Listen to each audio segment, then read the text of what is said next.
করবেন। নবীজি কি করতেন? আপনাদের আজকে নবীজির জন্য আমরা গলা ফাটাচ্ছি, সেই নবীজি কিরকম মানুষ ছিলেন, তিনি কি করতেন? তার রাস্তায় যখন কাঁটা ফেলা হতো তিনি কাঁটা বিশেষ সরিয়ে দিতেন। তিনি কারো রাস্তায় কোনোদিন কাঁটা হয়ে দাঁড়াননি। তিনি কি বলেছেন?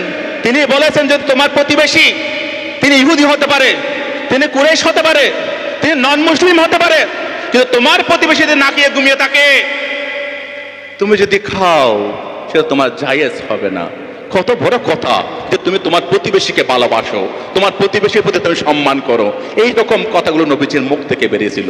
আপনারা জানেন, একদিন এক ইহুদির লাশ নিয়ে যাওয়া হচ্ছিল। হযরত মুহাম্মদ সাল্লাল্লাহু আলাইহি সাল্লাম তিনি দেখতে পেলেন যে একটা লাশ যাচ্ছে। নবীজি সরে দাঁড়ালেন, তাকে তার জন্য আল্লাহর কাছে দোয়া করলেন। তখন তার যারা সখী ছিল, যারা সহচর ছিল, তারা বলছেন, নবীজি, হযরত মুহাম্মদ আপনি এটা কি করছেন? এতে বিধর্মী, এতে বিধর্মীর লাশ, আপনি বিধর্মীর জন্য এটা কেন করছেন? তখন নবীজি বলেছিলেন যে এও একজন মানুষ, একজন মানুষ, মানুষ হিসেবে তার মঙ্গল কামনা করা, দোয়া করা আমার কর্তব্য। আমি সেই দোয়া করছি। তিনি হতে পারে ইহুদি, তিনি হতে পারে নন মুসলিম।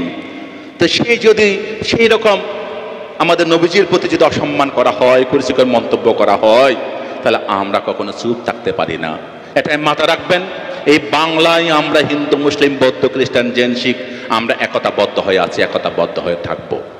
আমরা এই যে আপনার গত বছর এবং এই বছর পরপর 3 বছর আমরা আমার টালিগঞ্জ বুদ্ধ মন্দিরে রমজান মাসের আমি রোজার ব্যবস্থা করেছি। এই বছর 2 বার করেছি রোজা, অর্থাৎ ইফতার যারা করেছে, রোজা যারা রেখেছে তাদের ইফতার খাইয়েছি আমি। ইফতার আমিও নিজেও অর্থাৎ আমাদের এই ইফতারের বিভিন্ন জায়গায় সামিল হয়েছি। আপনারা দেখতে পাবেন এই বাংলায় যে সম্প্রীতি রয়েছে এটা কিন্তু সারা ভারতবর্ষে কোথাও পাবেন না, তেমন নেই। বাংলায় একটাই মুখ আছে। আপনারা যে পার্টি করুন, কেউ আইএসএফ করতে পারেন, কেউ সিপিএম করতে পারেন, কেউ কংগ্রেস করতে পারেন, কেউ বা তৃণমূল নাও করতে পারেন, কিন্তু বাংলার যে নেত্রী একটা রয়েছেন, ভাগিনী একটা রয়েছেন, সেটা হচ্ছে মমতা ব্যানার্জি, যিনি নিজের অন্তর থেকে লড়াই করে বাংলাকে যেমন জয় করেছেন, ভারতবর্ষকে জয় করার জন্য কাজ করছেন। এবং এই বাংলায় শান্তি, সম্প্রীতি, হিন্দু মুসলিম যেন ভাগাভাগি না হয় তার জন্য কাজ করে যাচ্ছেন। অন্তত তার প্রতি দায়িত্বপ্রায়ণ হয়ে আপনারা কখনো ভাঙচুরের রাস্তায় যাবেন না, কখনো আপনারা কারো ক্ষতি করার চেষ্টা করবেন না। নবীজিকে ভালোবেসে, নবীজির আদর্শের মানুষ যারা আমরা, আমাদেরকে সবাইকে নিয়ে একত্র হয়ে, একতাবদ্ধ হয়ে আমাদেরকে কাজ করতে হবে। তাহলে দেখবেন আল্লাহ তাআলা আমাদের সকলকে দোয়া করবেন। আমাদের যে আবদার, আমাদের যে আবেদন, আমাদের যে প্রার্থনা, সেটা আল্লাহ তাআলা ইনশাআল্লাহ কায়েম করে দেবেন।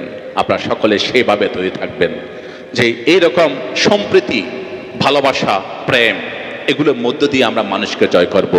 ভগবান গৌতম বুদ্ধ তাই বলেছিলেন, আক্ষুদে না চিনে কুধাং অসাধুং সাধুনা চিনে জিনে কাদারিয়াং দানে না সাচ্ছে না আলিকা বাদে না।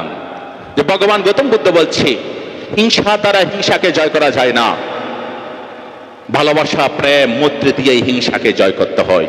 আসুন নূপুর শর্মা এবং নবীন জিন্দালকে তাদের এই গুরুতর অপকর্মের জন্য আমরা আল্লাহর কাছে দোয়া করব, ভগবান গৌতম বুদ্ধের কাছে প্রার্থনা করব, আমরা শ্রী শ্রী রামকৃষ্ণদেবের কাছে আমরা উপাসনা করব, যাতে এই বাংলা তথা এই ভারতবর্ষে এবং বিশ্বের মধ্যেই কোনো ধর্মগুরু যেন অসম্মান, অপমান না হয়।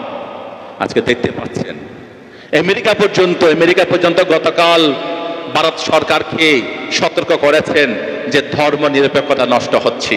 হযরত মুহাম্মদ সাল্লাল্লাহু আলাইহি ওয়াসাল্লামকে নিয়ে যে বক্তব্য পেশ করা হয়েছে সেটা আমেরিকা থেকেও প্রতিবাদ জানানো হয়েছে, চীন থেকেও প্রতিবাদ জানানো হয়েছে।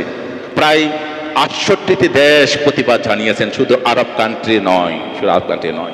তো এর মধ্য দিয়ে কি হচ্ছে, আমাদের সবার মাথা হেট করে দিচ্ছে এই সরকার, আমাদের সবাইকে মাথা নিচু করে দিচ্ছে। ভারতবর্ষের যে একটা সুনাম, একটা সুযশ, একটা সুখ্যাতি ছিল, এই বিজেপি সরকার সবার মাথা নত করে দিচ্ছে, বিশ্বের কাছে ভারতবাসীর মাথা হেট করে দিচ্ছে। তাদের যে বিভাজন নীতি, তারা যে হিন্দু মুসলিমের নীতি নিয়ে হিন্দুদেরকে তুলে ধরে এটাকে হিন্দুস্তান করার চেষ্টা করছে। আমরা এই ভারতবর্ষকে হিন্দুস্তান চাই না, আমরা এই ভারতবর্ষকে ভারত হিসেবে চাই, ভারতবর্ষ হিসেবে চাই। সেই আবেদন জানিয়ে আমরা নবীজির প্রতি যে অপমান, যে কুরুচিকর মন্তব্য করা হয়েছে তার তীব্র ধিক্কার জানিয়ে নূপুর শর্মা এবং নবীন জিন্দালের অবিলম্বে গ্রেপ্তারির দাবি জানিয়ে তাদের দৃষ্টান্তমূলক শাস্তির আবেদন করে আপনাদের সকলকে শান্ত, সম্প্রীতি এবং ঐক্যতা বজায় রেখে বিক্ষোভ প্রদর্শনের আহ্বান জানিয়ে আজকে উলামা পরিষদ মিনাকা ব্লক থেকে যেই বিক্ষোভ সমাবেশ এখানে করা হলো, আমাকে যারা এখানে আসার জন্য আমন্ত্রণ জানিয়েছেন, আমাদের গিয়াসউদ্দিন থেকে তাজউদ্দিন ভাই, আমাদের শফিকুল ইসলাম, তাদের সকলকে আমার কৃতজ্ঞতা জানিয়ে, আপনারা যারা আমার প্রিয় ভাইয়েরা আছেন, বোনেরা আছেন, আপনারা প্রত্যেকেই সম্প্রীতির জন্য কাজ করবেন, শান্তিপ্রিয়ভাবে লড়াই করবেন। যেদিন আমাদের ডাক আসবে সেদিন রাস্তায় নামতে হবে, কিন্তু এখন যদি আমরা রাস্তায় নেমে পড়ি তাহলে 24-এ কিন্তু ওরা জিতে যাবে। ওদের একটা টার্গেট 2024 পার হওয়া, আবার 2024-এ ক্ষমতায় আসা। ক্ষমতা আসতে গেলে বিভাজন করতে হবে। তাই আমাদের সকলকে সতর্ক থাকতে হবে যাতে আমরা যেন কোনো বন্ধুকে না হারাই, কোনো হিন্দু যেন আমাদের থেকে সরে না যায়, কোনো বৌদ্ধ, খ্রিস্টান, জৈন, শিখ তারা যেন মুসলিমদের থেকে সরে না যায়। আমাদের যে মেলবন্ধন, আমাদের যে ঐক্য, আমাদের সম্প্রীতি, সেটা যেন বজায় থাকে, তার অনুরোধ জানিয়ে আমার বক্তব্য শেষ করছি। আমি আল্লাহ তাআলার কাছে প্রার্থনা করি আপনাদের সকলের যে আবেদন, আল্লাহ তাআলা সেটা মকুব করুন।